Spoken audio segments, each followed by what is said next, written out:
El conflicto de los siglos, capítulo 4, fieles portaantorchas, parte 1. Aunque sumida la tierra en tinieblas durante el largo periodo de la supremacía papal, la luz de la verdad no pudo apagarse por completo. En todas las edades hubo testigos de Dios, hombres que conservaron su fe en Cristo como único mediador entre Dios y los hombres, que reconocían la Biblia como única regla de su vida y santificaban el verdadero día de reposo. Nunca sabrá la posteridad cuánto debe el mundo a esos hombres.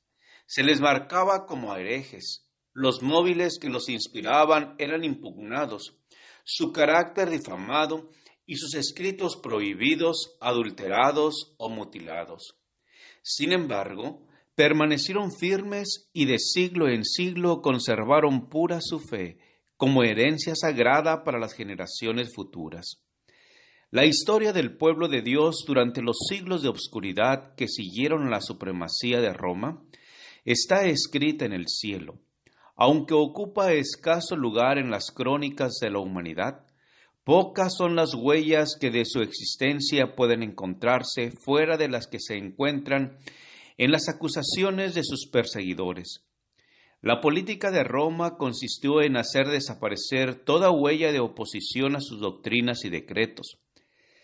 Trató de destruir todo lo que era herético, bien se tratase de personas o de escritos.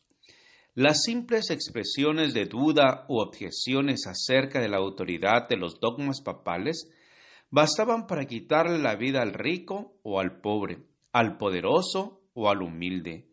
Igualmente se esforzó Roma en destruir todo lo que denunciase su crueldad contra los disidentes. Los concilios papales decretaron que los libros o escritos que hablasen sobre el particular fuesen quemados. Antes de la invención de la imprenta, eran pocos los libros y su forma no se presentaba para conservarlos. De modo que los romanistas encontraron poco obstáculo para llevar a cabo sus propósitos. Ninguna iglesia que estuviese dentro de los límites de la jurisdicción romana gozó mucho tiempo en paz de su libertad de conciencia. No bien se hubo hecho dueño del poder el papado, extendió los brazos para aplastar a todo el que rehusara reconocer su gobierno, y una tras otra las iglesias se sometieron a su dominio. En Gran Bretaña, el cristianismo primitivo había echado raíces desde muy temprano. El evangelio recibido por los habitantes de este país en los primeros siglos no se había corrompido con la apostasía de Roma. La persecución de los emperadores paganos, que se extendió aún hasta aquellas remotas playas, fue el único don que las primeras iglesias de Gran Bretaña recibieron de Roma. Muchos de los cristianos que huían de la persecución en Inglaterra hallaron refugio en Escocia. De allí la verdad fue llevada a Irlanda y en todos esos países fue recibida con gozo. Luego que los sajones invadieron a Gran Bretaña, el paganismo llegó a predominar. Los conquistadores desdeñaron ser instruidos por sus esclavos y los cristianos tuvieron que refugiarse en los páramos. No obstante, la luz, escondida por algún tiempo, siguió ardiendo. Un siglo más tarde brilló en Escocia con tal intensidad que se extendió a muy lejanas tierras. De Irlanda salieron el piadoso Colombano y sus colaboradores, los que reuniendo en su derredor a los creyentes esparcidos en la solitaria isla de Lona, establecieron allí el centro de sus trabajos misioneros. Entre estos evangelistas había uno que observaba el sábado bíblico, y así se introdujo esa verdad entre la gente. Se fundó en Lona una escuela de la que fueron enviados misioneros no solo a Escocia e Inglaterra, sino a Alemania, Suiza y aún a Italia.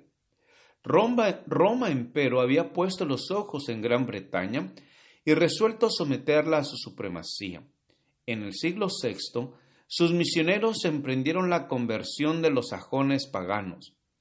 recibieron favorable acogida por parte de los altivos bárbaros, a quienes indujeron por miles a profesar la fe romana.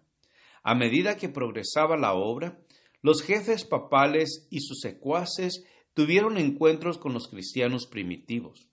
Se vio entonces un contraste muy notable. Eran estos cristianos primitivos sencillos y humildes, cuyo carácter y cuyas doctrinas y costumbres se ajustaban a las Escrituras, mientras que los discípulos de Roma ponían de manifiesto la superstición, la arrogancia y la pompa del papado. El emisario de Roma exigió de esas iglesias cristianas que reconociesen la supremacía del soberano pontífice. Los habitantes de Gran Bretaña respondieron humildemente que ellos deseaban amar a todo el mundo, pero que el Papa no tenía derecho de supremacía en la Iglesia y que ellos no podían rendirle más que la sumisión que era debida a cualquier discípulo de Cristo. Varias tentativas se hicieron para conseguir que se sometiesen a Roma, pero estos humildes cristianos, espantados del orgullo que ostentaban los emisarios papales, respondieron con firmeza que ellos no reconocían a otro jefe que a Cristo. Entonces se reveló el verdadero espíritu del papado. El enviado católico romano les dijo: si no recibís a los hermanos que os traen paz, recibiréis a los enemigos que os traerán guerra. Si no os unís con nosotros para mostrar a los sajones el camino de la vida, recibiréis de ellos el golpe de muerte. No fueron vanas esas amenazas. La guerra, la intriga y el engaño se emplearon contra estos testigos que sostenían una fe bíblica, hasta que las iglesias de la primitiva Inglaterra fueron destruidas u obligadas a someterse a la autoridad del Papa. En los países que estaban fuera de la jurisdicción de Roma, existieron por muchos siglos grupos de cristianos que permanecieron casi enteramente libres de la corrupción papal. Rodeados por el paganismo, en el transcurso de los años fueron afectados por sus errores. No obstante, siguieron considerando la Biblia como la única regla de fe y adhiriéndose a muchas de sus verdades. Creían estos cristianos en el carácter perpetuo de la ley de Dios y observaban el sábado del cuarto mandamiento. Hubo en el África Central y entre los armenios de Asia iglesias que mantuvieron esta fe y esta observancia. Mas entre los que resistieron las instrucciones del poder papal, los valdenses fueron los que más sobresalieron. En el mismo país en donde el Papa asentara sus reales, fue donde encontraron mayor oposición su falsedad y corrupción. Las iglesias del Piamonte mantuvieron su independencia por algunos siglos, pero al fin llegó el tiempo en que Roma insistió en que se sometieran. Tras larga serie de luchas inútiles, los jefes de estas iglesias reconocieron, aunque de mala gana, la supremacía de aquel poder al que todo el mundo parecía rendir homenaje. Hubo, sin embargo, algunos que rehusaron sujetarse a la autoridad de papas o prelados. Determinaron mantenerse leales a Dios y conservar la pureza y sencillez de su fe. Se efectuó una separación. Los que permanecieron firmes en la antigua fe se retiraron. Algunos, abandonando sus tierras de los Alpes, alzaron el pendón de la verdad en países extraños.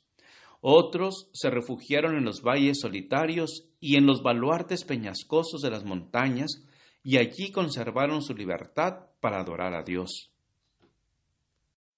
Gracias por escuchar este audio. Te invito a escuchar la siguiente parte. Jehová te bendiga y te guarde. Con aprecio, Pastor Juan Manuel Flores Espinosa.